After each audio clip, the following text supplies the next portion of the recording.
Quelle est la conviction cachée derrière cette déclaration, cette proclamation et ce commandement?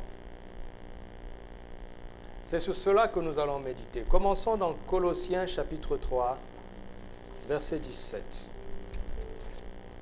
Colossiens 3, 17.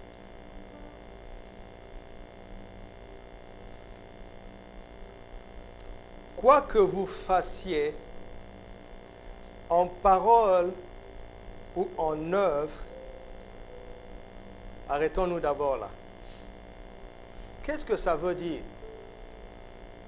Normalement, pour moi, il serait plus logique de dire quoi que vous disiez et quoi que vous fassiez. N'est-ce pas? Suivez-moi très bien. Normalement, il serait logique de dire quoi que vous disiez ou quoi que vous fassiez. Mais il parle autrement. Il dit quoi que vous fassiez en parole et en œuvre. Paul attire notre attention. Il dit la parole, l'usage de la parole est une activité.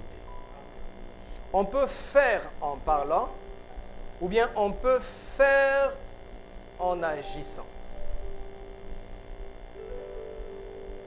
OK? OK?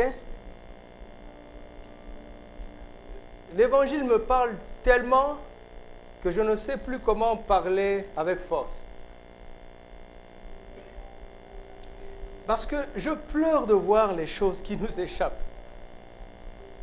Alors que c'est évident là, sous nos yeux. Si tu n'as pas compris la valeur de tes paroles, si tu n'as pas compris que chaque parole équivaut à une action en esprit, tu auras un problème. Ce n'est pas notre sujet. Mais il dit, quoi que vous fassiez en parole ou en œuvre.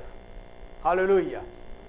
Peu importe ce que vous faites en parlant ou en agissant, qu'est-ce qu'il nous conseille? Faites tout au nom du Seigneur Jésus. Qu'est-ce que cela veut dire? Je me lève au nom de Jésus. Je me lave au nom de Jésus. Je mange au nom de Jésus. Je sors au nom de Jésus. Je dors au nom de Jésus. Je te salue au nom de Jésus. Je lis au nom de Jésus. Paul nous conseille que rien n'échappe au nom de Jésus. OK. Donc, je me lève au nom de Jésus. Je te salue au nom de Jésus. Je te rejette au nom de Jésus. Je te bénis au nom de Jésus. Je te maudis au nom de Jésus. Je t'apprécie au nom de Jésus. Je t'insulte au nom de Jésus.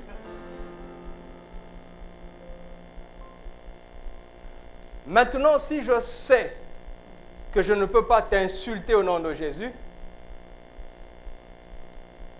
mais si je tiens à t'insulter, qu'est-ce que je vais faire? Je suis obligé de mettre le nom de Jésus de côté. Comme un jour, dans un culte, quelqu'un est venu à agresser le pasteur. Il y avait un frère ex-judoka dans la salle qui aimait beaucoup le pasteur.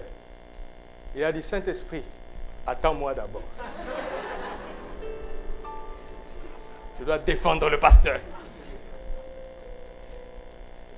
Il a mis le Saint-Esprit de côté.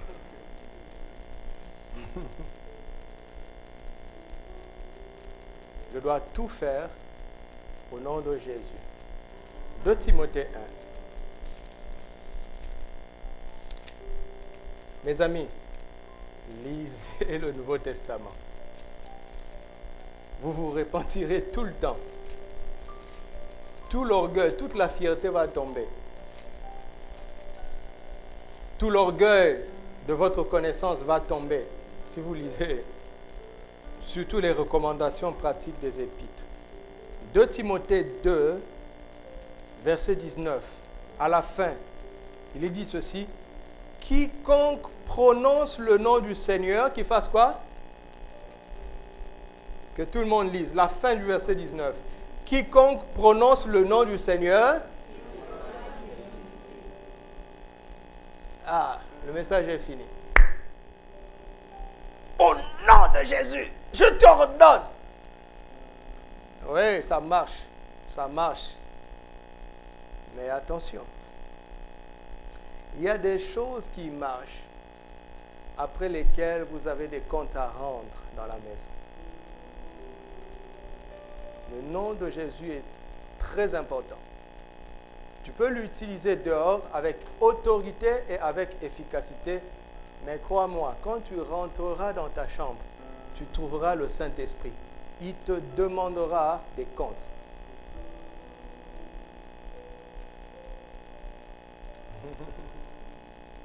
Les évangéliques n'aiment pas ça. Dis, pasteur, prêche, parle-nous de la puissance du nom de Jésus. Mais je suis en train de te parler de la puissance du nom de Jésus. Regardez, il faut combien de force pour envoyer une bombe atomique? Il faut quelle force musculaire? C'est un clic, un bouton. Vous savez ça?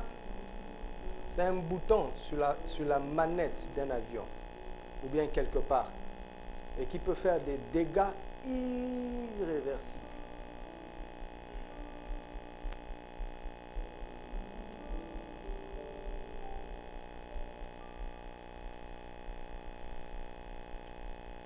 Quiconque prononce le nom du Seigneur, qu'il s'éloigne de quoi?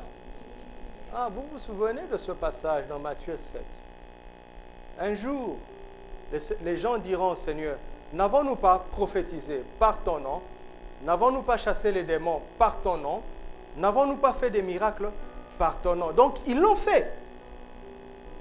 Ils l'ont vraiment fait. Ils ont prophétisé, ils ont chassé des démons, ils ont fait des miracles, ils l'ont fait. Mais qu'est-ce que le propriétaire du nom va leur dire? Il va dire, je ne vous ai jamais connu.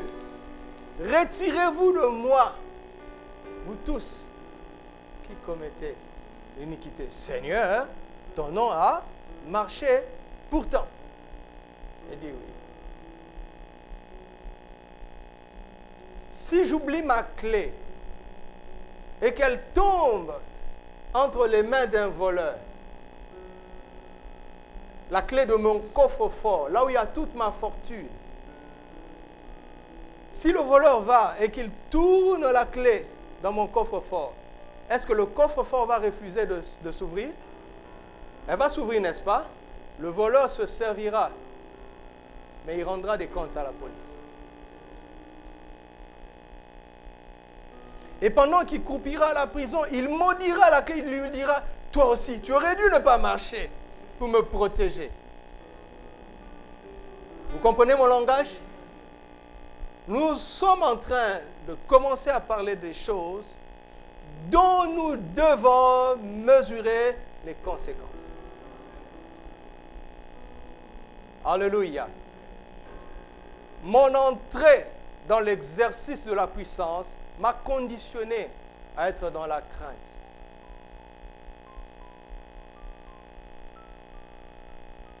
J'ai fait face à un esprit de séduction qui était venu pour me sortir du rail de la foi,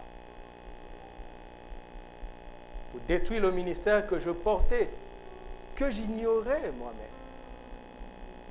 Dans l'église et dans le département où je servais, je me regardais comme un petit chrétien, un apprenti dans l'évangélisation.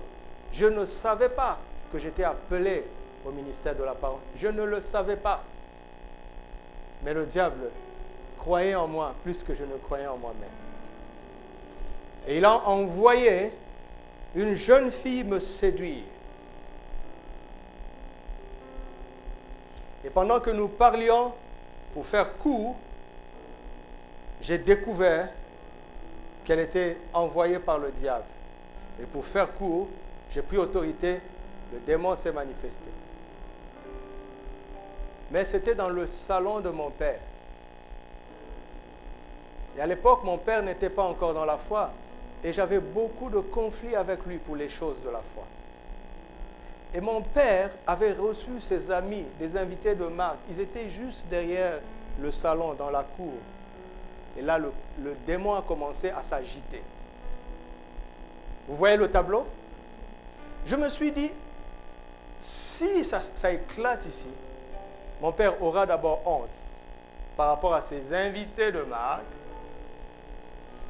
Et ça ne fera qu'empirer les tensions entre lui et moi. Et en plus, je suis dans sa maison. C'est son salon. Tu comprends? C'est la maison de ton père. Ce n'est pas la tienne. Parfois, j'entends les gens dire, oh, chez nous. Venez chez nous. Chez vous. Chez vous.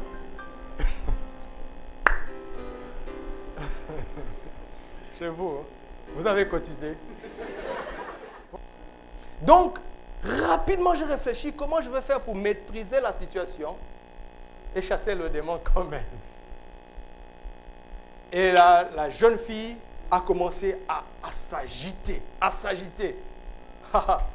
J'ai dit, je t'immobilise au nom de Jésus. Il s'est immobilisé parce qu'elle se levait pour courir ça et là dans le salon. Après, elle s'est immobilisée, elle a commencé à agiter les mains. J'ai dit, je lis tes mains au nom de Jésus. Ses mains sont restées comme ça. Alors j'ai dit au démon, tu vas parler calmement au nom de Jésus. Le démon s'est tué. Alors j'ai commencé à lui dire, sors. Il m'a dit, je ne sors pas. Mais j'ai compris que déjà que ça marchait. Puisque c'est moi qui donnais le temps. Je lui ai dit, tu sortiras.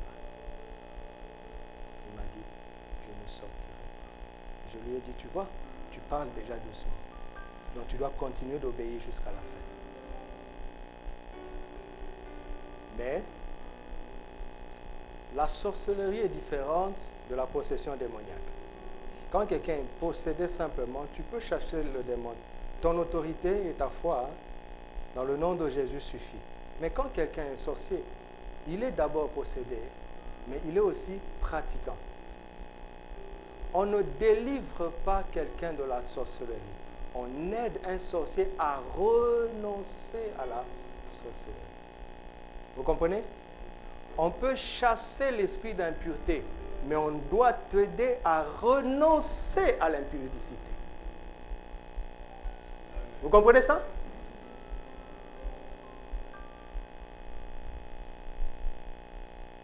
Parce que quand l'esprit d'impureté est dans quelqu'un, l'esprit d'impureté a un bénéfice quand cette personne a une mauvaise vie, mais la personne a un bénéfice aussi dans la chair, le plaisir de la chair. Donc, il y a deux responsables, il y a deux coupables. Et l'esprit d'impureté est la personne qui se livre au plaisir, au mauvais plaisir de la chair. Donc, si tu chasses l'esprit d'impureté et que tu n'aides pas l'autre à renoncer au plaisir de la chair, il repartira au plaisir de la chair et l'esprit d'impureté reviendra à travers son plaisir de la chair et il reviendra avec cet esprit plus méchant que lui. Et la deuxième condition de la personne sera pire que la précédente. Ce sont des choses simples que nous devons comprendre. Elles sont simples. Donc, puisque la jeune fille était pratiquante dans la sorcellerie, je vous avais dit qu'il y en a quelques-uns ici. Pas seulement les filles, des garçons. D'accord? Il n'y a pas que les filles qui font tomber les garçons. D'ailleurs, le plus souvent, c'est les garçons qui font tomber les filles. Je ne parle pas en l'air. Je parle avec connaissance. Quand je suis ici, je suis sous l'onction. Donc, renonce à cela. Alors, Il fallait maintenant ramener la fille à elle-même et lui prêcher l'évangile pour qu'elle renonce. C'est ce que nous fîmes des jours plus tard. Mais entre-temps, je l'ai ramenée à elle-même, mais ses mains sont restées comme ça. La pauvre fille ne pouvait plus délier ses mains. J'ai appelé le renfort. Quand nous sommes sortis de la maison de mon père, les gens ne savaient pas. Elle sortait comme ça, les gens pensaient qu'elle était polie.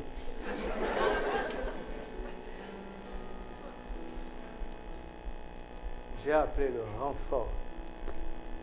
Wallo. Vous pouvez faire ça. Après, j'ai dit, mon Dieu, j'ai créé des problèmes. L'Esprit m'a dit, oui, tu as créé des problèmes. Donc pendant que le renfort est venu, pendant qu'on a commencé à prier pour elle, on l'a emmenée ailleurs, on lui a prêché l'évangile et on a commencé à prier pour elle. Mais c'était moi le coupable. Alors je me suis détourné de ça pour parler au Seigneur. J'ai dit, Seigneur, aide-moi, c'est moi qui ai causé ça. Il m'a dit, c'est bien fait. Tu dois apprendre ça. Avant d'aller loin, tu dois commencer par là. Je lui ai dit, Seigneur, qu'est-ce que tu veux m'apprendre? Il a dit, va, consulte Élie. J'ai balayé toute l'histoire d'Élie rapidement avec ma Bible. Pour fermer le ciel, Élie a parlé une seule fois. Mais pour ouvrir le ciel, il a prié 7 fois. Vous entendez? Et l'Esprit m'a dit, fais attention à la manière dont tu utiliseras mon pouvoir. Tu comprends? Tu me comprends?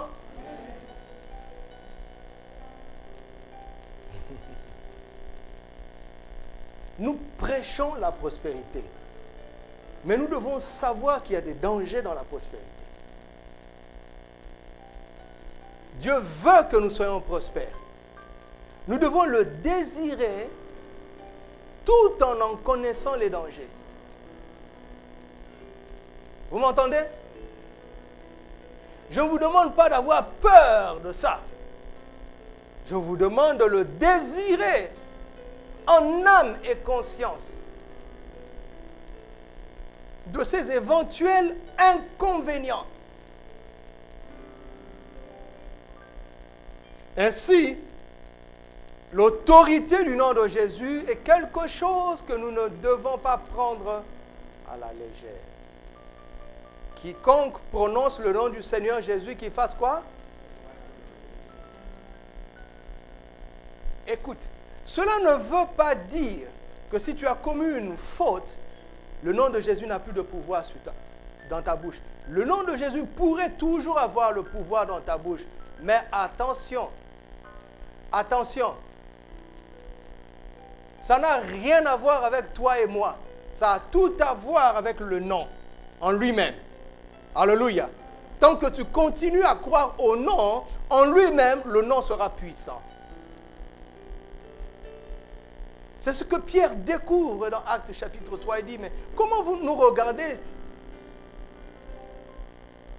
Pensez-vous, ce n'est pas par notre propre puissance et par notre propre piété.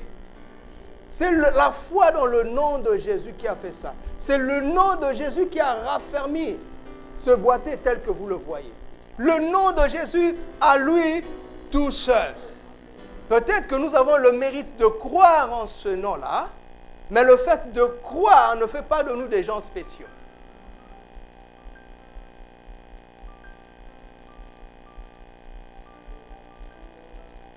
Si vous voulez que le nom de Jésus soit efficace par vous, tout en étant efficace pour vous, je recommence. Si vous voulez que le nom de Jésus soit efficace par vous, tout en étant efficace pour vous,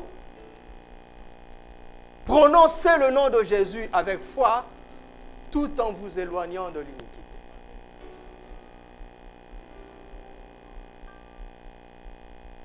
Alléluia. On s'est compris?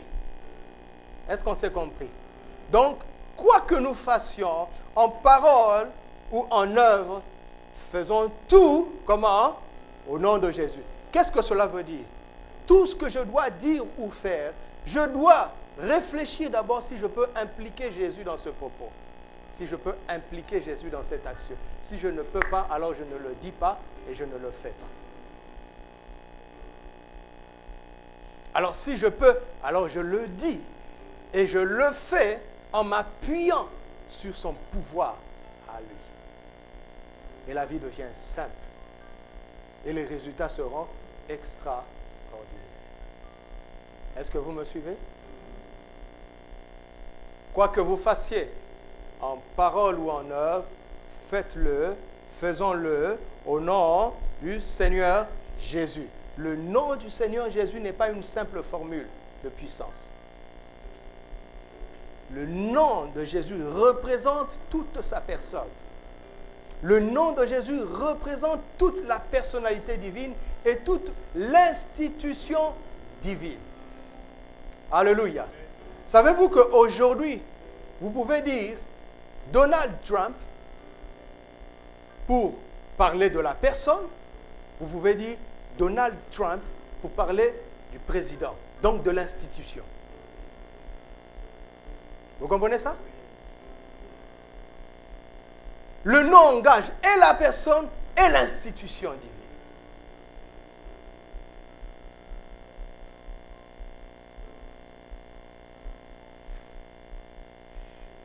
C'est pour ça que j'aime la diplomatie en général.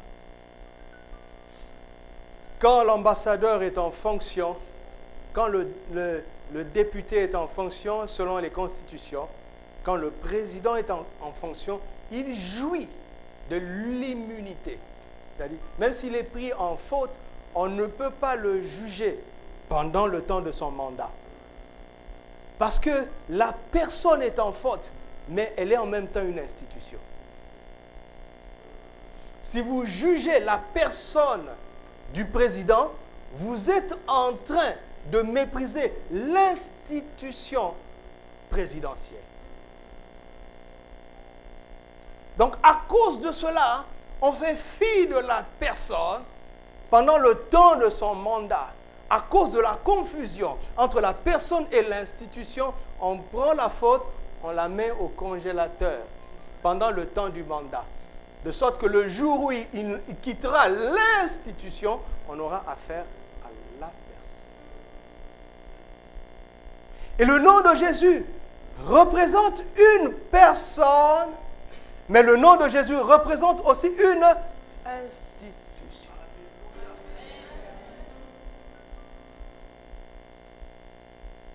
Je suis triste pour deux choses. D'une part, parce qu'on dit au nom de Jésus et rien ne se passe. D'autre part, parce qu'on dit le nom de Jésus, mais on ne sait pas ce que cela représente. Le Seigneur m'envoie pour que cela ne soit plus le cas, du moins pour ceux qui nous concernent. Est-ce que cela vous concerne? Alléluia. Regardons simplement des passages que nous connaissons. Commençons dans Marc chapitre 16, versets 16 à 20. Marc 16, commençons au verset 17e. Marc 16, 17 à 20. Voici, n'oubliez pas que dans le grec, il n'y a pas de ponctuation. OK? Il n'y a pas de ponctuation. Par exemple, quand Jésus dit au brigand à la croix, « Je te le dis, aujourd'hui tu seras avec moi au paradis. » Si je te dis, « Je te le dis, virgule, aujourd'hui tu seras avec moi au paradis. » Si je change la virgule et que je te dis, « Je te le dis aujourd'hui, virgule, tu seras avec moi au paradis. » Ça change. Ne jouez pas avec la petite virgule. Si je dis ceci, « Je te dis aujourd'hui, virgule, tu seras avec moi au paradis. »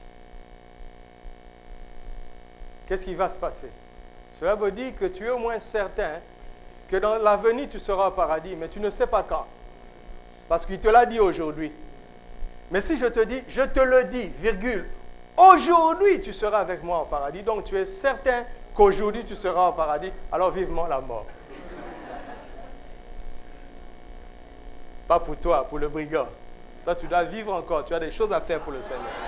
Non, je ne mourrai pas, je vivrai, je raconterai les œuvres de l'Éternel. Vous comprenez? Donc, les ponctuations ont une valeur et dans le grec, il n'y en avait pas. Donc, le traducteur devait deviner là où, pour nous, il devait mettre une ponctuation. Maintenant, lisez Marc 16, de 17 à 20, sans ponctuation. Sans ponctuation, essayons. Voici les miracles qui accompagneront ceux qui auront cru en mon nom. Ils chasseront les démons, ils parleront de nouvelles langues, ils essaieront. S'ils boivent quelques bébés.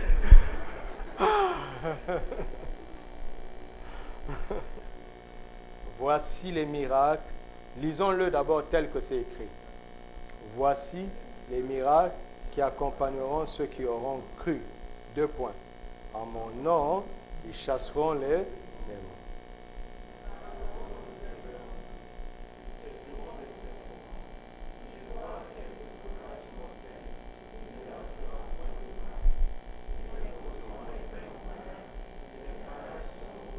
Arrêtons-nous d'abord là. Qui vit ça? Non, qui parmi nous vit ça, tout ça? Pourtant, vous avez cru, non? Y compris les pasteurs, les anciens, les diacres, tout le monde. À commencer par moi-même. Ne sommes-nous pas des croyants? Sommes-nous des croyants, oui ou non? Oh, quand je pose une question, on répond. Pourquoi nous ne le vivons pas? Justement parce que nous sommes simplement des croyants. Dieu ne nous a pas demandé d'être des croyants. Il nous a demandé d'être des croyants du nom de Jésus. Écoutez, les gens de l'Ancien Testament étaient des croyants. Ils n'ont jamais chassé des démons. Abraham était un croyant. Abraham crut en l'Éternel, n'est-ce pas? Et cela lui fut imputé à justice. Ouh, quel gros français. Abraham a eu confiance en Dieu et à cause de sa confiance, Dieu l'a considéré comme injuste. C'est ça que ça veut dire. Ou bien il fut imputé à justice.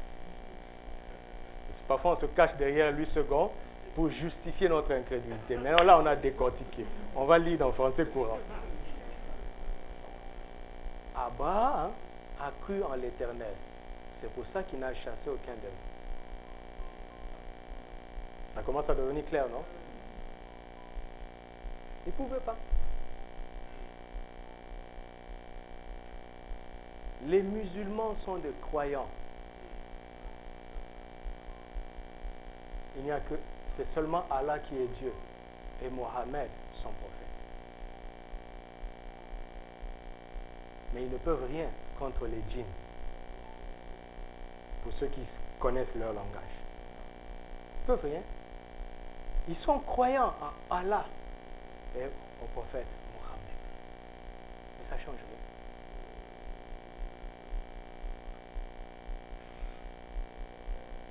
Oui, c'est les musulmans que vous aimez critiquer, mais revenons à Abraham que nous aimons. Abraham était croyant de l'Éternel.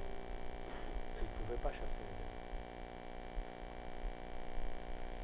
démons. Alors, question. Es-tu un croyant? Es-tu un croyant?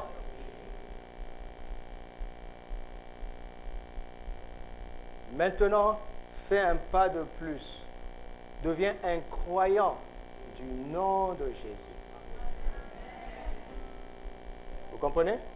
Quand tu comprends mieux la parole de Dieu, tu sais où mettre les ponctuations. Voici les miracles qui accompagneront ceux qui auront cru en mon nom. Première chose, cela veut dire que le nom de Jésus a autorité sur les démons. Le nom de Jésus a autorité sur toutes les langues. À tel point qu'il peut te donner la possibilité de parler une langue nouvelle. Amen. C'est ce qui est écrit, non? Oui ou non?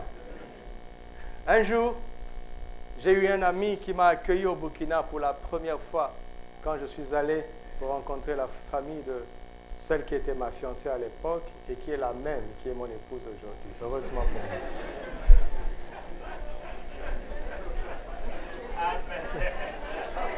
Heureusement pour moi. Heureusement, c'est la grâce. C'est la grâce, d'accord? C'est la grâce. C'est un Congolais qui travaillait à l'UNESCO Ouagadougou au Burkina Faso. Il parlait évidemment, comme la plupart des Congolais, lingala et français. Il parlait la langue maternelle de ses parents, le dialecte de ses parents. Et partout où il est allé au Congo, il a aspiré rapidement les langues de ces endroits.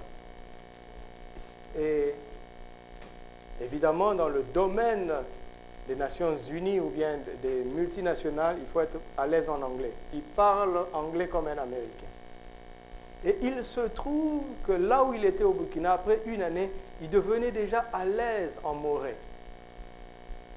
Un jour, alors qu'on était à table, je lui ai dit, mais tu as des facilités pour les langues.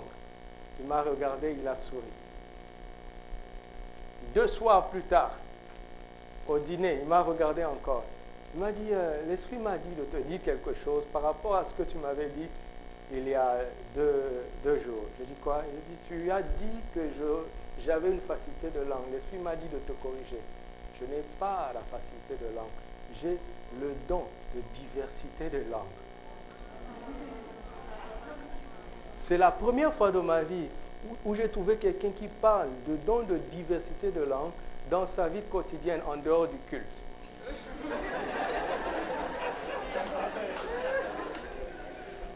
Pourquoi? Parce qu'il a cru au nom de Jésus et il peut parler une nouvelle langue.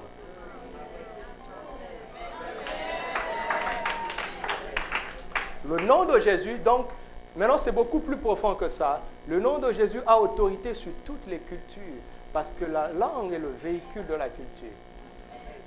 Tu peux pénétrer n'importe quelle culture en ayant foi au nom de Jésus. Amen. C'est la puissance de l'esprit missionnaire. Le nom de Jésus. Tu peux avoir une capacité étonnante à t'adapter dans tous les milieux. Par quoi? Pas par ta capacité morale, mais par ta foi dans le nom. La troisième chose, c'est quoi? Ils parleront de nouvelles langues et puis quoi? Ils saisiront le serpent. Qu'est-ce que ça veut dire? Que le nom de Jésus a autorité sur les serpents. Vous vouliez que je parle du diable? Serpent, c'est serpent.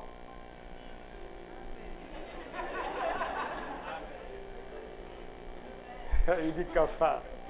Et les souris, oh non, de Jésus, surtout les sœurs, oh non. Il n'y a pas de nom de Jésus là-bas, tu as peur. Ça ne marche pas. Ça ne marche pas. S'ils boivent quelques breuvages mortels, il ne leur fera aucun mal. Ils imposeront les mains aux malades. Donc le nom de Jésus a autorité sur les poisons. Le nom de Jésus a autorité sur toute maladie et sur toute infirmité. C'est ça l'évangile. C'est ce que Dieu dit. Amen. L'exégèse, c'est ailleurs. Ça, c'est à prendre comme ça, tel que c'est écrit là. J'ai un ami qui était dans l'internat, dans un endroit reculé au village. Donc, le plus souvent, il y avait des incursions de serpents dans les salles de classe, dans les dortoirs. Et un jour, ils étaient en réunion de prière parce qu'il avait vraiment un grand zèle pour l'évangélisation et il a gagné tellement des âmes qu'ils ont fait un groupe qui est devenu une église. Il avait 16 ans. Aujourd'hui, il y a une grande église, l'extension de mon église là-bas. C'est le garçon de 16 ans qui avait commencé. Un jour, ils étaient en prière et il me raconte. Il dit, il ne sait pas pourquoi dans sa tête ça tournait toujours. En mon nom, ils saisiront les serpents. Ils saisiront les serpents. Il ne comprenait pas. Donc, comme il connaît la Bible, il a pris Marc 16 et il a commencé à lire. Et louer le Seigneur. Il louait le Seigneur pour tous ces différents niveaux. Jusqu'à un moment où il a... Un serpent s'est enroulé autour de la jambe d'une personne parmi eux. Donc, ils ne savent pas quoi faire. Tu t'agites, tu te mords, ils ne savent pas quoi faire. Il est venu, il a pris le serpent, il l'a déroulé comme une ceinture, il a pris le serpent, il l'a déposé dans la bourse, il dit ta place est là-bas, ne viens plus ici.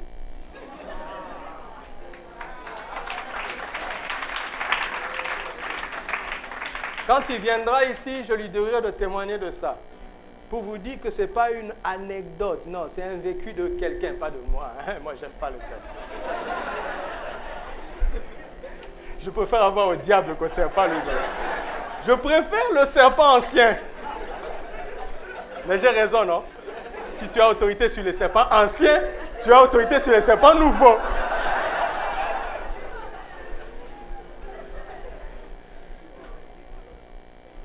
Mais c'est étrange ce qu'on peut faire avec l'évangile parfois. Maintenant, tout ça, c'est bien beau. Mais, mes amis, ce sont les genres de passages qui doivent nous forcer à nous arrêter. Tu ne peux plus continuer. Tu dois t'arrêter parce que la clé, c'est le nom. N'est-ce pas? La clé dans tout ça ici, c'est le nom. Et tu dois t'arrêter et te poser la question, est-ce que je crois vraiment au nom? Parce que si je le crois, le Seigneur dit, voici ce qui va accompagner ceux qui croient en mon nom. Donc chacun doit être honnête avec lui-même et répondre à cette question. Est-ce que je crois vraiment au nom de Jésus? Cela va susciter une deuxième question. C'est quoi vraiment croire au nom de Jésus? Et la meilleure question, c'est qui est le nom de Jésus? Qu'est-ce que c'est? D'accord? Le nom de Jésus, qu'est-ce que c'est? Vous me suivez? Qu'est-ce que c'est? Qu'est-ce que c'est? Prenons un exemple. Actes chapitre 4.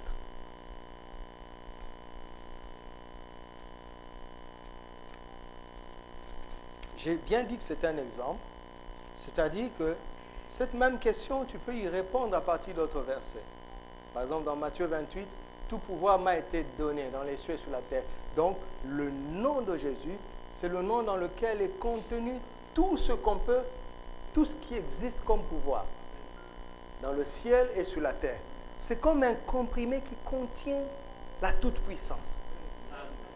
Quand tu l'avales, quand tu l'avales, mais tout ça, c'est bien beau de le dire. Il faut l'esprit de sagesse et de révélation. Mais la foi vient d'abord par ce qu'on entend. C'est pour ça que je dois annoncer la parole. Alléluia. Actes chapitre 4, verset 7. Ils firent placer au milieu d'eux Pierre et Jean et leur demandèrent, écoutez ça, par quel pouvoir et au nom de qui avez-vous fait? Ce n'est pas les apôtres qui parlent. C'est des religieux incrédules. Mais ils confessent quelque chose. Par quel pouvoir et au nom de qui? Pourquoi? Parce qu'un principe spirituel stipule qu'à chaque nom correspond un pouvoir.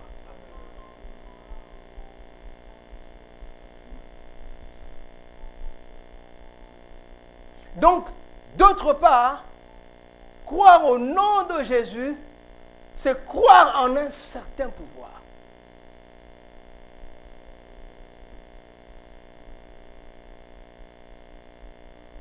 Alléluia.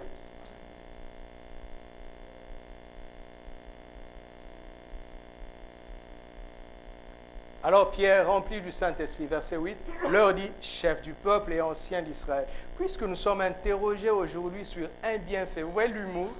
J'aime l'humour. On a arrêté quelqu'un parce qu'il a fait du bien.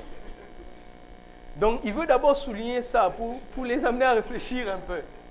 Les brigands sont dehors, mais toi, on t'arrête parce que tu fais du bien. Un jour, j'ai dit à un policier ici, je lui ai dit, si vous saviez ce que nous faisons, vous alliez me sponsoriser. Il m'a regardé, il m'a dit pourquoi. Je lui ai dit parce que quand les gens viennent ici, ils abandonnent l'alcool, donc ils font moins de désordre dans la société. Vous savez ce que le policier m'a dit? On le sait.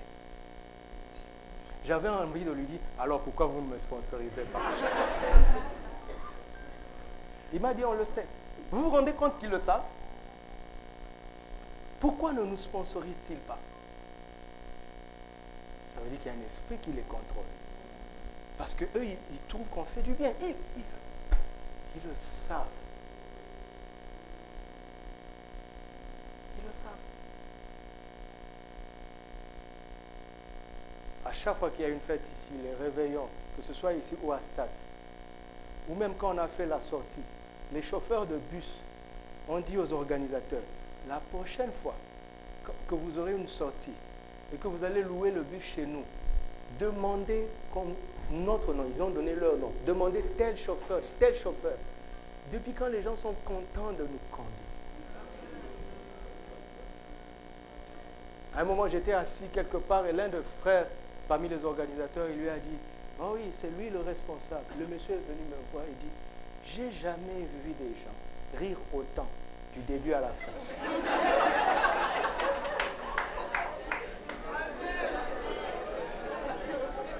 Il dit, depuis que nous étions là, nous attendions une incompréhension, une chamaillerie, mais je me rends compte que la réunion est en train de finir, quoi. J'ai souri seulement.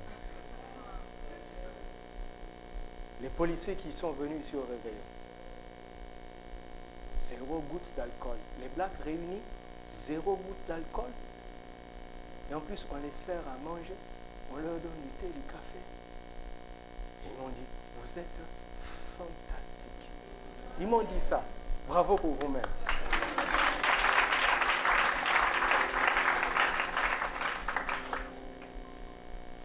Mais pourquoi ne nous encourage-t-il pas? Ça veut dire que ça les dépasse. Si ça ne tenait qu'à eux, tout le monde deviendrait comme eux. Ça les dépasse.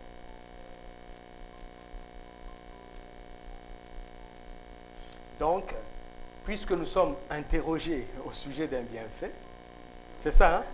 Ah, Pierre, vraiment, accordé à un malade, afin que nous disions comment il a été guéri, toute occasion est bonne pour évangéliser. Pierre, en fait, Pierre était content qu'on l'arrête. Il dit, sachez-le tous, et que tout le peuple d'Israël le sache. C'est par le nom de Jésus-Christ de Nazareth que vous avez crucifié et que Dieu a ressuscité des morts. C'est par lui que cet homme se présente en pleine santé devant vous. Par le nom de Jésus. Donc pour Pierre, la révélation qu'il avait à ce moment, c'est que le nom de Jésus est le moyen pour restaurer la santé de quelqu'un. Et pour restaurer pleinement sa santé. Le nom de Jésus est un comprimé qui te guérit sans effet secondaire.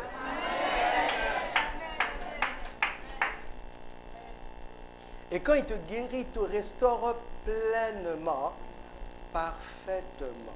Les hommes guérissent, hein, jusqu'à un certain niveau. Il y a des effets secondaires. Et la guérison, parfois, n'est pas toujours entière. C'est beau, hein? C'est le nom de Jésus qu'on connaît depuis longtemps. Verset 12. Il n'y a de salut en aucun autre nom, car il n'y a sous le soleil aucun autre nom qui ait été donné parmi les hommes pour lequel nous devions être sauvés. C'est-à-dire, quand tu crois en ce nom-là, le salut devient un devoir.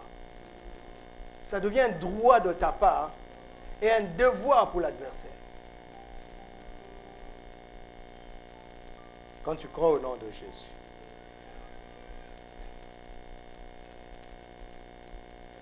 Regardez le verset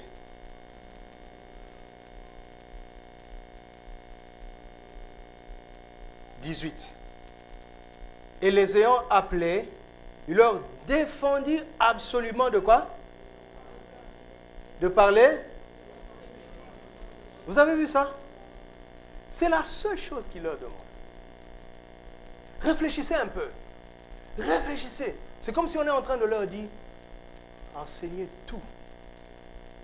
Vous comprenez?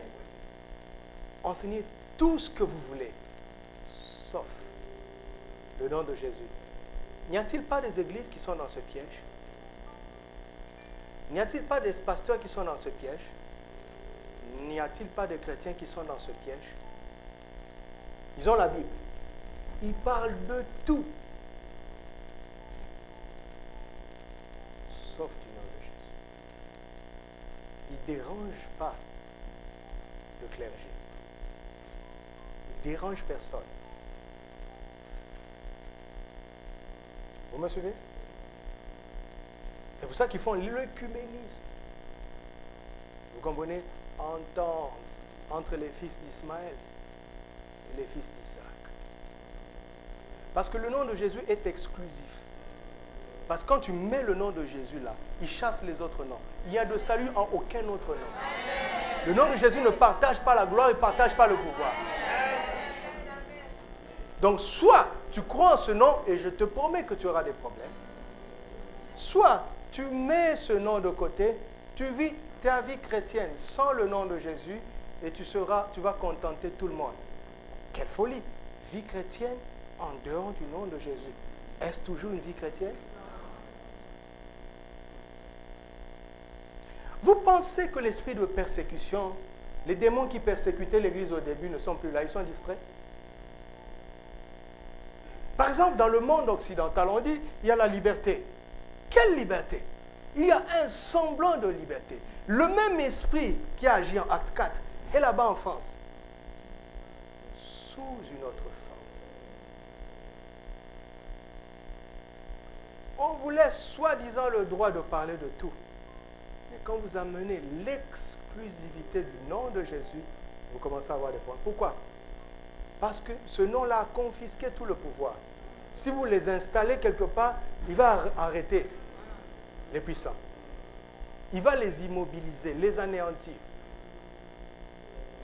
Regarde. Si on dit que mon frère ici a tout pouvoir en ce lieu, d'accord? Ce frère, lève-toi. Si on dit qu'il a tout pouvoir en ce lieu, quelqu'un d'autre peut régner tant qu'il n'est pas là. N'est-ce pas? Dès qu'il entre dans la pièce, c'est comme quand le chat entre. Les souris se cherchent.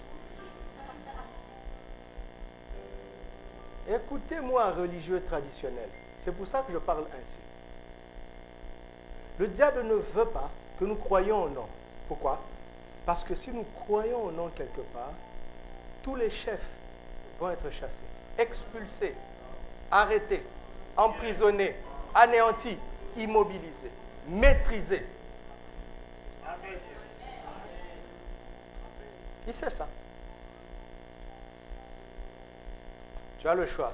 Si tu veux contenter tout le monde, tu enseignes le tout, sauf le nom.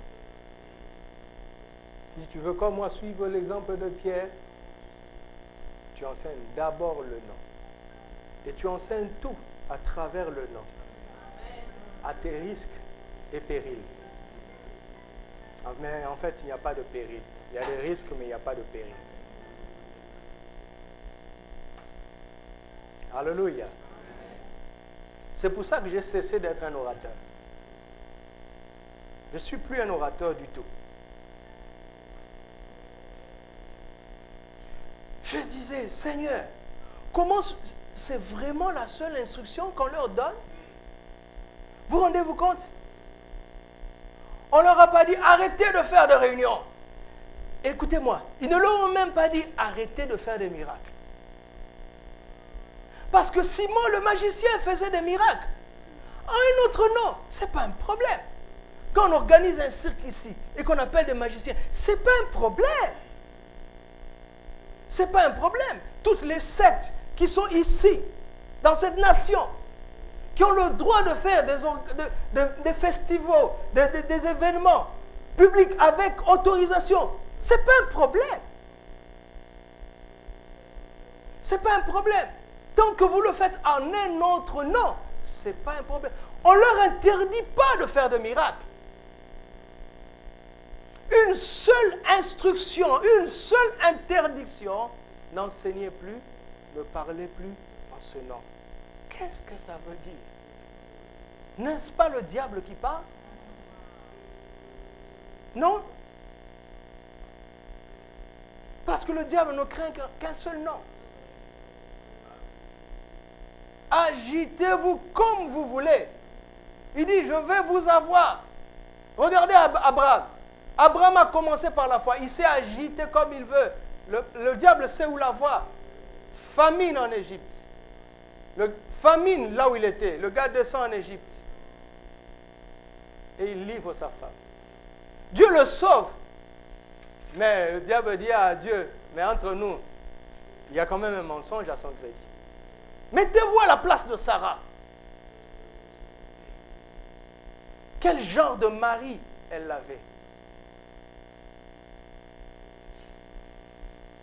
Un jour, mais il a une vision extraordinaire, en Genèse chapitre 15, extraordinaire. Dieu lui-même lui parle, il lui ouvre le ciel, il dit, regarde les étoiles, si tu peux les compter, magnifique. Dieu lui montre pour lui dire, tu n'es pas en train de rêver, parce qu'on va dire, tu as tellement déprimé que tu commences à rêver des étoiles. Pour te prouver que c'est réel, hein, fais des sacrifices, prends tel animal, coupe-les en morceaux, il met là, Abraham met. Tout le monde regarde, oh, le chef a perdu la tête, oh, il a perdu la tête. On l'a vu, il est sorti dehors, il parlait tout seul, il regardait en haut, il disait, Seigneur, comment connaîtrais-je que je le possède? Oh, le vieux père a perdu la tête, oh. Et puis il a commencé à couper les animaux, oh, le vieux père, oh, Seigneur. Brusquement, le feu descend. De nulle part, descend et traverse et consume. Ah, il n'avait pas perdu la tête. C'était bien à la fois pour Abraham et pour les autres. Parfois, Dieu te donne des visions, tu dis, est-ce que c'est moi? Est-ce que c'est mes humains? Fais un sacrifice. Tu m'entends? Fais un sacrifice. Et Dieu va confirmer, fais un sacrifice. Tu es trop pingre, c'est ça le problème. Tu es trop pingre. Fais un sacrifice.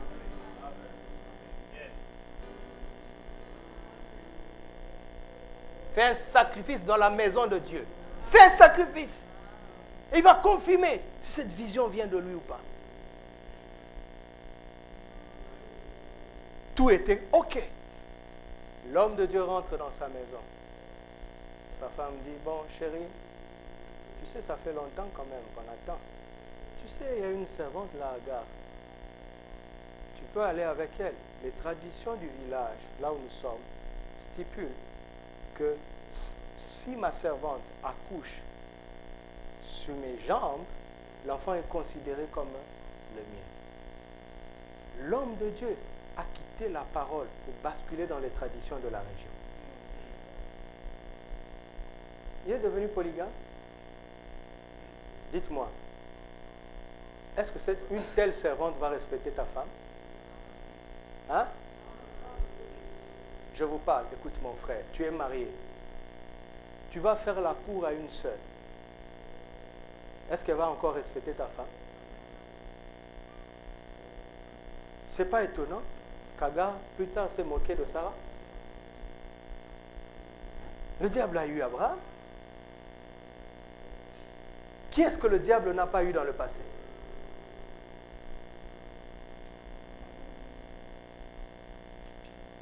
Mais c'est fini. Quand on installe le nom de Jésus, c'est fini.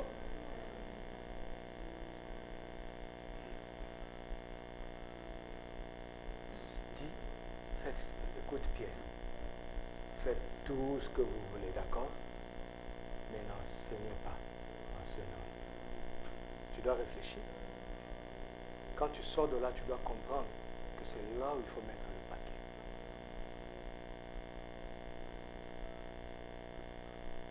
Vous savez, dans le monde actuel, nous sommes dans les temps difficiles. Mais la ruse ne prend pas la forme à laquelle on s'y attend. Parce que si la ruse vient avec la forme à laquelle tu t'attends, elle n'est plus la ruse du tout. Il y a des pasteurs qui sont devenus pasteurs du leadership, pasteurs de la louange, pasteurs de la prospérité. Oh, tous les thèmes, sauf le thème. Vous me suivez? Je critique personne. Hein? Le diable les a eus. Prêche de tout, sauf le sang. Et vous buvez ça. Vous buvez ces enseignements-là. Vous lisez ces livres-là. Moi aussi, j'ai bu ça. Il fut un temps où j'ai bu, j'ai lu. Mais il y avait toujours un vide. Et quand tu entres dans ce circuit-là, le système sait que cela ne va pas te satisfaire. Donc il sort tome 1. Quand tu n'es pas satisfait, on te dit oui, c'est pour ça, tome 2, tome 3. Et tu es devenu Tom. Au lieu d'être chrétien, tu es devenu frère Tom. Sachant que Tom est près de Thomas, l'incrédule. Et tu suis là comme un mouton, tome 1, tome 2. Et tu achètes et tu bois, insatisfait. Jésus a dit, quiconque boit de cette eau aura encore soif. Mais celui qui boit de l'eau que je lui donnerai. Vous savez, quand je m'ennuie, quand il m'arrive dans ma vie de m'ennuyer, je dis, Seigneur, il y a quelque chose qui ne va pas. Il me dit, pourquoi? Je dis, tu es en moi et je m'ennuie. Quand je suis naze, je dis, Seigneur, il y a quelque chose qui ne va pas. Il dit, pourquoi? Il dit, tu es en moi et je suis naze. Je ne parle pas de toi, je parle de moi. Parce que je crois en Jean 14, Jean 4. On a passé toute une année, l'année passée avec ça. Eh bien, moi, j'ai travaillé Jean 4 dans ma vie. J'ai travaillé Jean 4.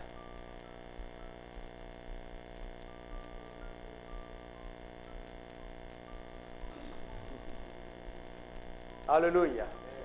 Le nom de Jésus. Amen. Le nom de Jésus. C'est pourquoi nous étudions ce nom.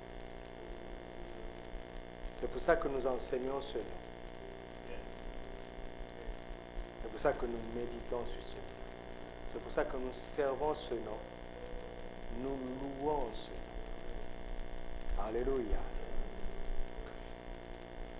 Alors, qu'est-ce que je peux dire dans la suite? Je vais nous laisser avec une dernière pensée. J'ai intitulé cette pensée comme suit. Dieu s'appelle Jésus. C'est choquant, hein? Oui. Tous les bons livres que j'ai lus qui parlent de ça disent Dieu répond au nom de Jésus. D'accord? Et c'est exact. Mais je vais être plus hardi aujourd'hui et oser dire Dieu s'appelle Jésus.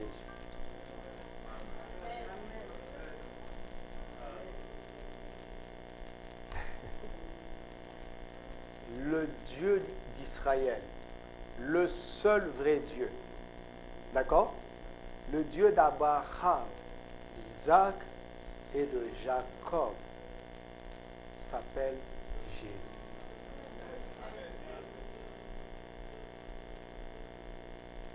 Quand tu installes le nom de Jésus, tu appelles toute l'institution divine. Toute la personnalité divine prend place parce qu'on installe le nom de Jésus. Parce qu'on honore le nom de Jésus.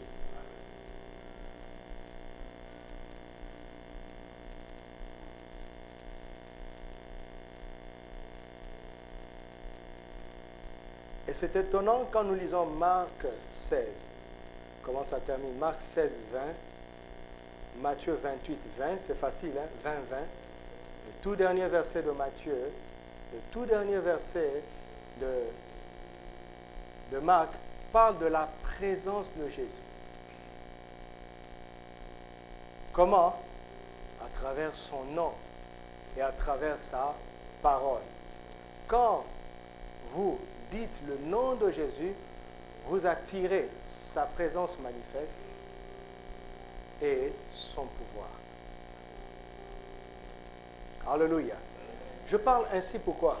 Pour qu'à partir d'aujourd'hui, quand tu dis au nom de Jésus, que tu aies tout ça dans ton cœur.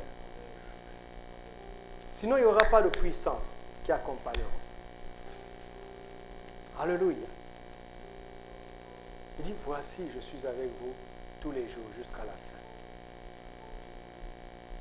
Et il dit, et le Seigneur, ils s'en allèrent et le Seigneur travaillait avec eux par les miracles qui l'accompagnent. On voyait la présence de Jésus à travers ceux qui ont honoré son nom. Quand nous disons Jésus ici, nous manifestons et sa présence et son pouvoir. Alléluia. Combien de témoignages n'avons-nous pas entendus? Comment tu es là, tu as juste un soupir. Oh Jésus. Et un magicien est immobilisé. Immobilisé. Oh Jésus sont paralysés. Jésus et les choses là-bas prennent feu. Rien qu'à la mention de son nom. Vous avez entendu les témoignages, non? On ne joue pas avec ce nom. Alléluia.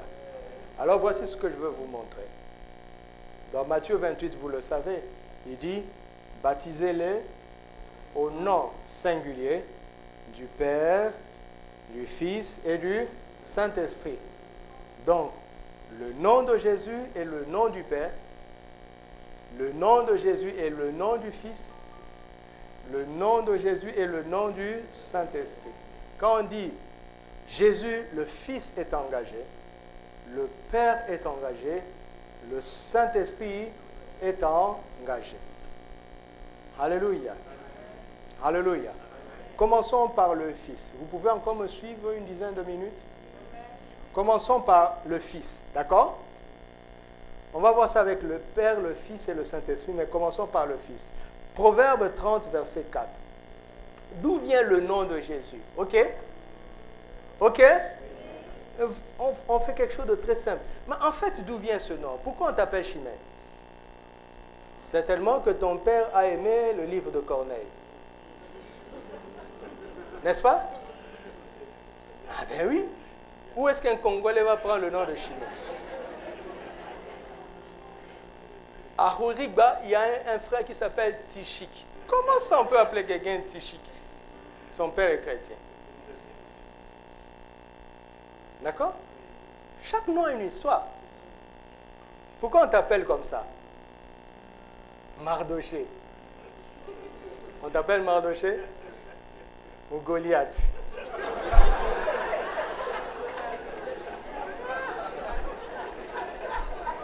Judas. Si on t'appelle Judas, c'est facile. Enlève le S, ça devient Judas. D'accord? Si on t'appelle Saül, enlève les trémas, ça devient Saul. Paul, Saul de Tarse. On peut corriger le nom. Moi, je ne suis pas content de mes parents. Pourquoi ils m'ont appelé Doudou? Il y a plein de chiens qui s'appellent Doudou. Vraiment, heureusement que j'ai corrigé ce nom-là. J'ai donné une valeur à ce nom. Mais j'ai souffert quand j'étais enfant. Hein. Quand je passais mon doudou, mon doudou. Ah, vraiment, les parents.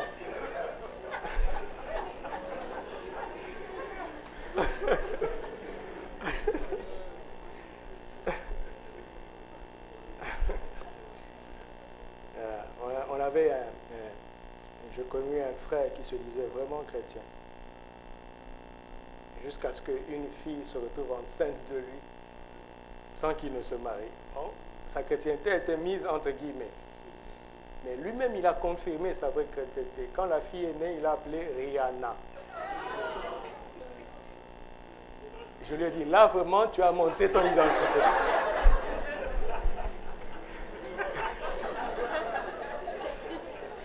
Beyoncé. parce que ça sonne bien. Et, tous les jours, on va l'appeler comme ça. Tous les jours. Tu ne connais pas la puissance du nom? Tous les jours.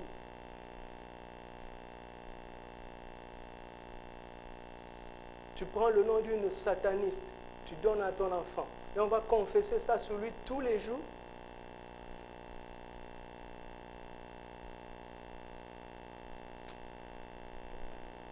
On parle du nom de Jésus, d'accord? Vous pouvez suivre encore? Je peux vous prendre des heures. Parce qu'il m'a pris pendant 3 jours. Quand je dis 3 jours, c'est peut-être 4 heures de sommeil par jour. Rien qu'avec ce nom.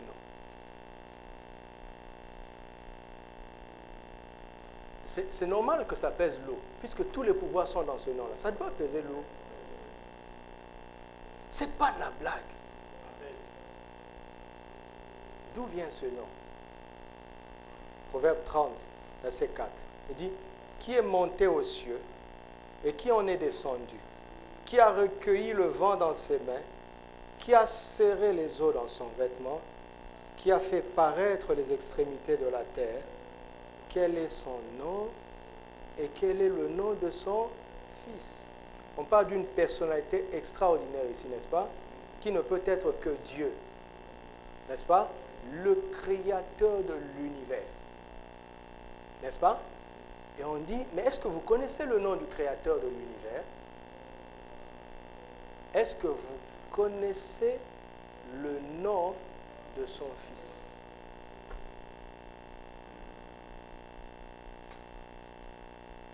Jusqu'à ce que, Luc chapitre 1,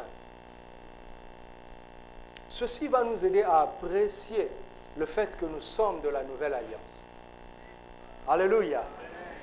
Oh Seigneur, je prie pour que vous ressentiez ce que je ressens. Luc chapitre 1. Luc 1, verset 30 à 32. L'ange, c'est un ange, n'est-ce pas? L'ange lui dit, ne crains point Marie, car tu as trouvé grâce devant Dieu. Et voici, tu deviendras enceinte, tu enfanteras un fils, et tu lui donneras le nom de... D'où vient ce nom?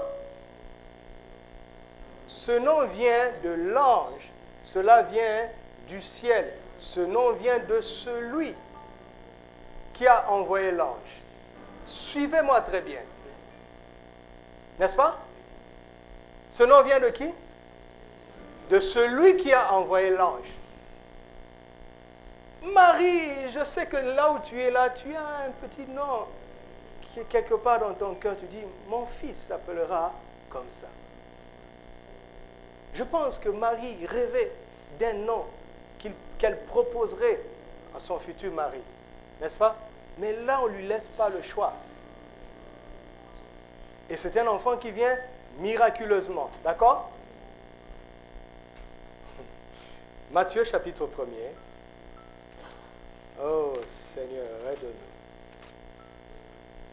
Matthieu 1, versets 20 à 21. Comme il y pensait, on parle de Joseph, qui se proposa de rompre secrètement avec Marie, ayant constaté qu'elle était enceinte. Comme il y pensait, voici un ange du Seigneur lui apparut comment? En songe, hein? Soulignez que c'est en songe. D'accord? Et dit, Joseph, fils de David, ne crains pas de prendre avec toi ta femme, car l'enfant qu'elle a conçu vient du Saint-Esprit. Est-ce qu'on est fou? Elle enfantera un fils et tu lui donneras le nom de Jésus. C'est lui qui sauvera son peuple de ses péchés. C'était un songe, n'est-ce pas? Maintenant, Joseph se réveille.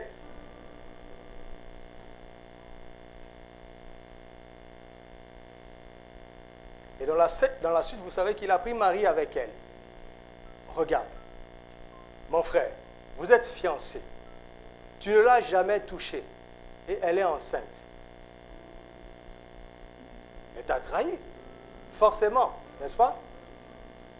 Et elle prétend te dire qu'elle n'a pas connu d'homme. Tu me prends pour un fou? Elle dit non, l'esprit... Tout ça là, c'est trop sophistiqué. D'accord, Marie? Ce qu'on va faire, je ne vais pas t'exposer. Je veux me retirer doucement. Et il va. J'aurais aimé que l'ange apparaisse à Joseph comme il est apparu à Marie. Non. L'ange lui apparaît en songe. Mon ami, quand tu te réveilles après ce songe-là, tu te dis, est-ce que ça vient de Dieu? Ou bien ce sont mes imaginations? J'aimais tellement Marie que je suis influencé parce qu'elle m'avait dit. Cela m'a influencé et ça a produit en moi un songe.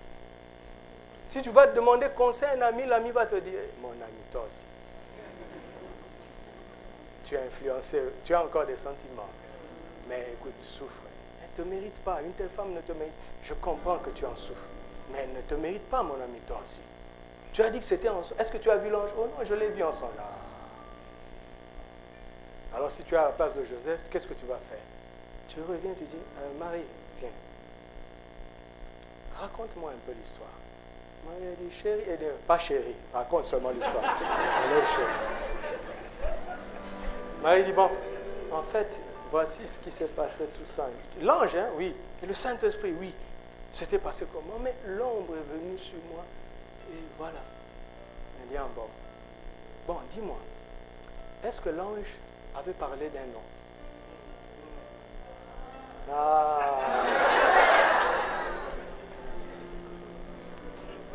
Parce que là, on ne peut pas se tromper.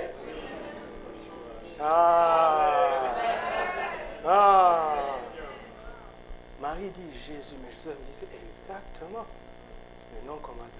Ok, viens chérie. Marie dit, donc je peux t'appeler chérie? Il dit oui, même plus. C'est un honneur que d'être l'époux d'une telle femme. Et j'ai failli passer à côté. Viens chérie, viens. Je ne te toucherai pas avant la naissance. Je ne te toucherai pas, mais reste avec moi. Vous comprenez? D'où est venu ce nom? Du ciel. Qui a emmené ce nom-là? Un ange. Mes amis, est-ce que vous savez que les anges ne voient pas Dieu?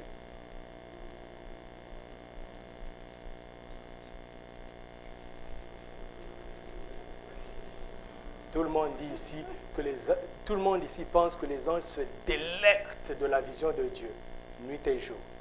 Nuit et jour? L'onction est trop forte.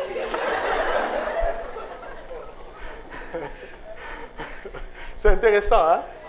On est en train de causer du sujet, le sujet le plus important. Ésaïe 6, regarde. Je veux vous montrer l'honneur qui a été donné à ces anges-là. Ésaïe 6.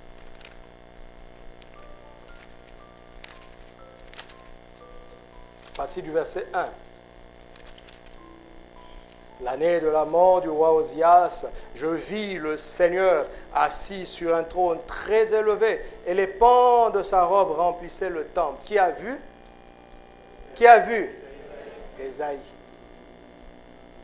Des séraphins, ça ce sont les anges qui sont les plus près de Dieu.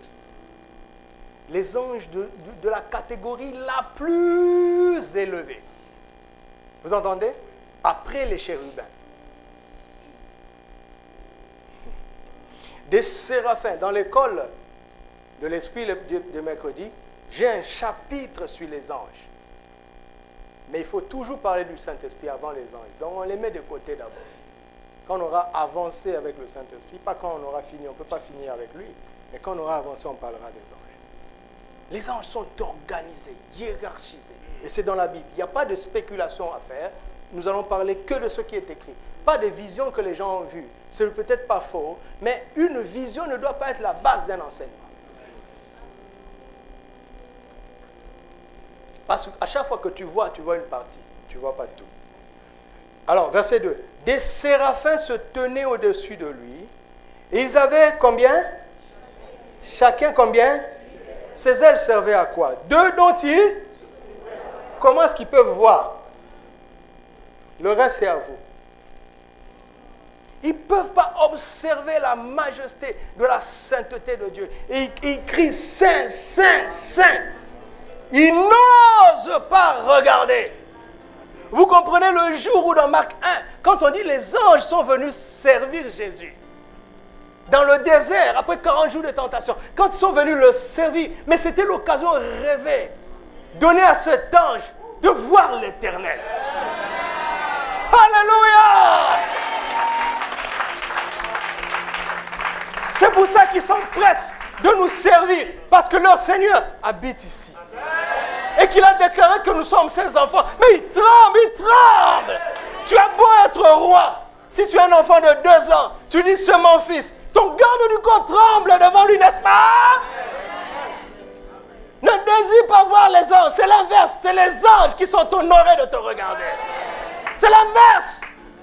Parce que tu as l'opportunité pour eux de s'approcher de Dieu. Ou bien de faire plaisir à ton Père en te servant. Quelle promotion! Donner un ange de venir te servir. Et ce jour-là, ils sont venus servir Jésus. Mais vous n'avez pas l'idée de l'honneur. Le jour-là, quand la trompette a sonné, il dit, tel ange, c'est toi qui vas aller servir Jésus. Il dit, moi, Seigneur, moi, allons-y.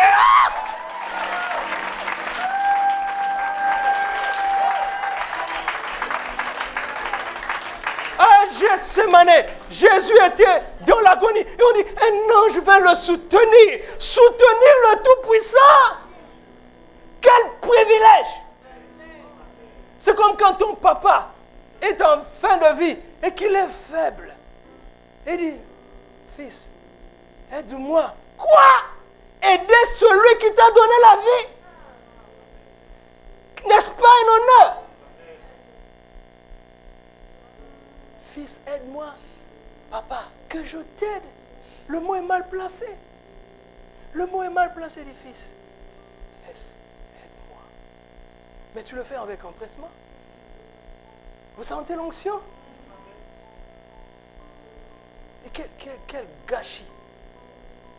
Donner à un fils de mépriser son père parce qu'il est en fin de vie. Quel gâchis. Parce qu'il n'est rien. Il n'est rien.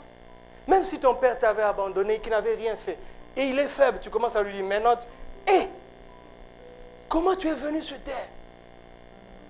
Peu importe qu'il ait été bon ou pas, c'est par lui que tu as reçu la vie naturelle. Attention. Un ange est venu soutenir Jésus. Comment expliquer? Mais cet ange doit trembler quand il nous regarde. Parce qu'il dit, c'est à cause d'eux qu'il a fait ça. Nous, de notre côté, les anges se sont rebellés une seule fois. Ils ont été éjectés pour toujours. Mais nous, combien de fautes on fait? Et papa ne nous éjecte pas. Au contraire, il meurt à notre place. N'avons-nous pas trop de valeur? Mais pour les anges, nous sommes trop précieux.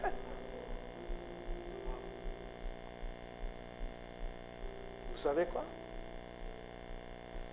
Un seul ange pouvait se tenir devant Dieu. Affiche Ézéchiel 28, 14. Lucifer était un chérubin protecteur aux ailes déployées. C'est grave. Vous voyez, lui se permettait de regarder. Cela l'a rendu orgueilleux. Comme le Seigneur nous a conduits au premier culte. Attention à l'orgueil. Vous voyez d'où vient ce nom?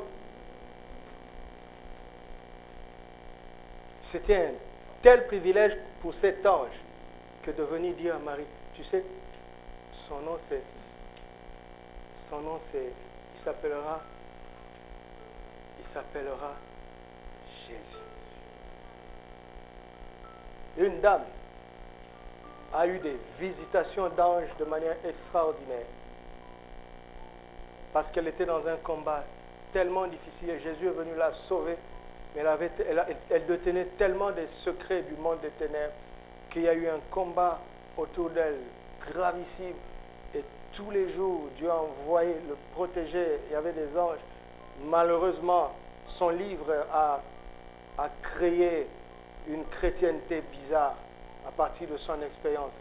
Mais je retiens quand même, parce que la dame, son témoignage est authentique.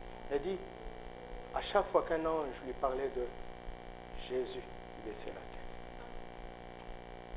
Quand il disait Jésus, toujours. C'est pas comme nous, Jésus. Tu es sur ton WhatsApp, Jésus. Quelle folie.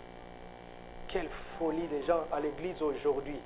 Il utilise son téléphone, soi-disant, pour y lire sa Bible. Mais en pleine prédication, il est en train de converser sur WhatsApp. Quelle folie. Quelle folie.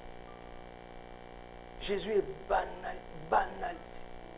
Comme dans mon pays, dans des bars, le matin, les musiques soi-disant chrétiennes. Et puis après, au même endroit, Sodome et Gomorrhe. Quelle folie. Quelle folie. Regardez les Canadiens. Tous les mots qui sont des insultes sont pris dans la Bible. Christ est un insulte chez les Canadiens. Quelle folie. Le diable insulte Jésus dans leur bouche tous les jours. Vous pensez qu'il fera beau vivre dans ce pays? Quelle folie. Quelle folie. On ne connaît pas la valeur du nom.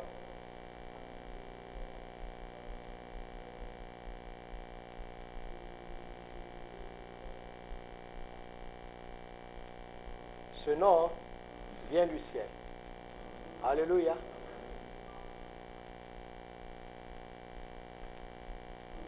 Jean 14, verset 12. Jésus dit à Philippe. Philippe dit, montre-nous le Père. Et cela nous suffit. Jésus dit, mais Philippe, depuis tout ce temps que je suis avec vous, vous ne me connaissez pas? Celui qui m'a vu a vu le Père, n'est-ce pas? N'est-ce pas que Jésus a dit ça? Donc c'est normal que le Père s'appelle Jésus.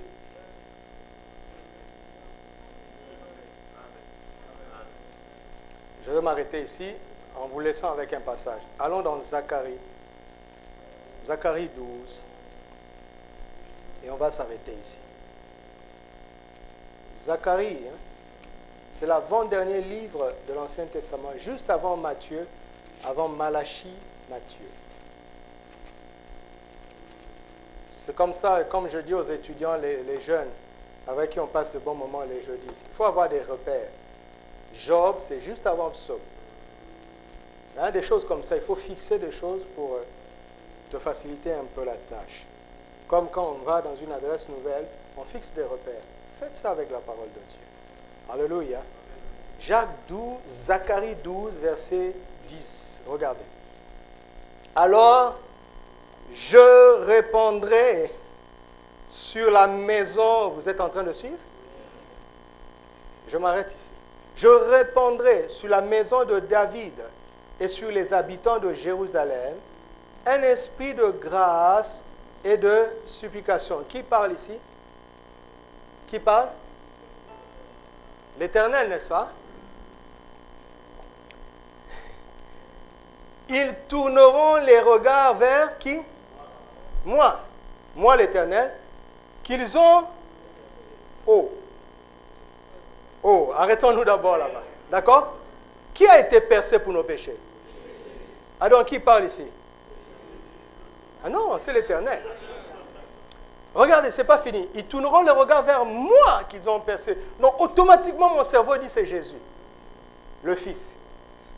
Et puis il dit, ils pleureront sur lui. Comme on pleure sur un Fils unique. Donc, lui, il y a moi et lui. Mais lui, c'est simple parce qu'on dit comme on pleure sur un Fils unique. Donc, lui, c'est le Fils, n'est-ce pas? Et donc, c'est évident que le Fils s'appelle Jésus. Mais il dit, mais c'est moi qu'ils ont perché. Si c'est moi le Père, est-ce que le Père a été crucifié? Qui oserait mettre ses clous dans les mains du Père?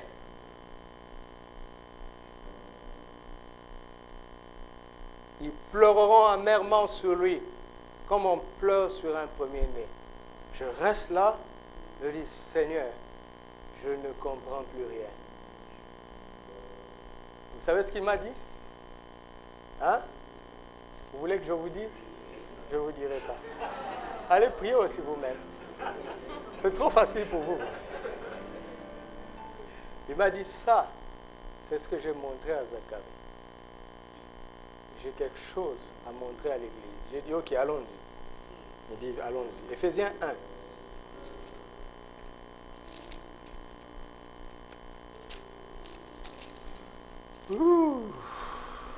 Alléluia.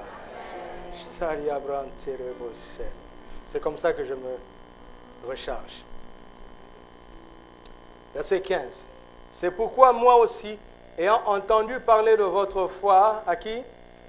Au Seigneur Jésus, et de votre charité pour tous les saints, je ne cesse, c'est comme ça que j'ai prié pour vous cette nuit, je ne cesse de rendre grâce pour vous, faisant mention de vous dans mes prières. C'est là où ça devient sérieux.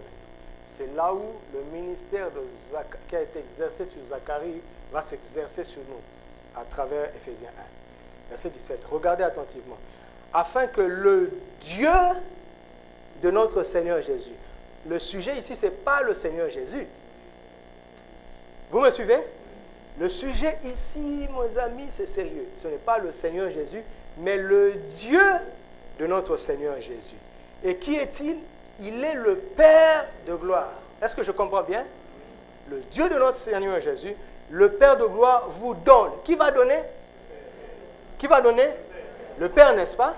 Qui est le Dieu de notre Seigneur Jésus, n'est-ce pas? Donc c'est lui le sujet. C'est lui l'acteur principal. C'est lui qui va donner. Il va donner quoi? Un esprit de sagesse et de révélation dans sa connaissance. La connaissance de qui? La connaissance de qui? Du Père. C'est clair, non? Et qu'il illumine toujours lui les yeux de votre cœur pour que vous sachiez quelle est l'espérance qui s'attache à son appel, l'appel du Père. Quelle est la richesse de la gloire de son héritage qu'il réserve aux saints, l'héritage du Père qu'il réserve aux saints, et quelle est envers nous qui croyons l'infinie grandeur de sa puissance à lui, se manifestant avec efficacité par la vertu de sa force à lui. Et il a déployé tout ça en...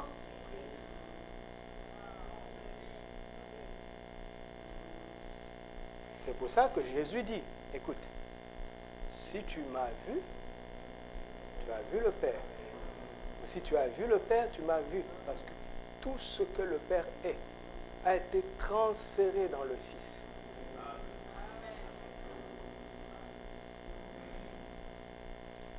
Tous les hommes cherchent Dieu.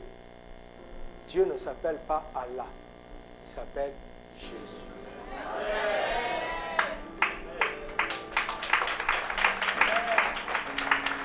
C'est pour ça qu'il est le chemin. Comme je vous dis tout le temps, c'est pour ça que je suis chrétien. Pas en réaction avec les autres religions. Parce que j'ai trouvé celui qui va me connecter à Dieu.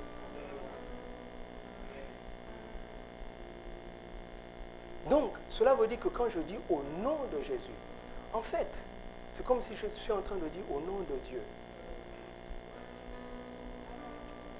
Dans Zacharie 3, verset 2, vous voyez un ange qui contestait et il disait que l'Éternel te reprie. Dans Jude, verset 9, l'ange Michel contestait avec Lucifer le corps de Moïse.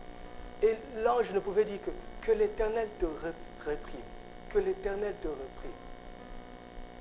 Pourquoi? Parce que c'est tout ce que l'Éternel peut faire. Mais quand Jésus vient, il dit, en mon nom, ils chasseront les démons. On ne les réprime pas. Il dit, va-t'en! Pas au nom de l'Éternel.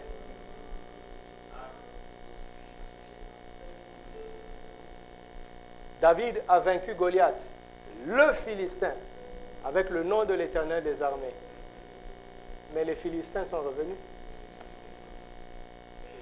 Mais quand on fait avec Jésus, le nom de Jésus, le match est fini.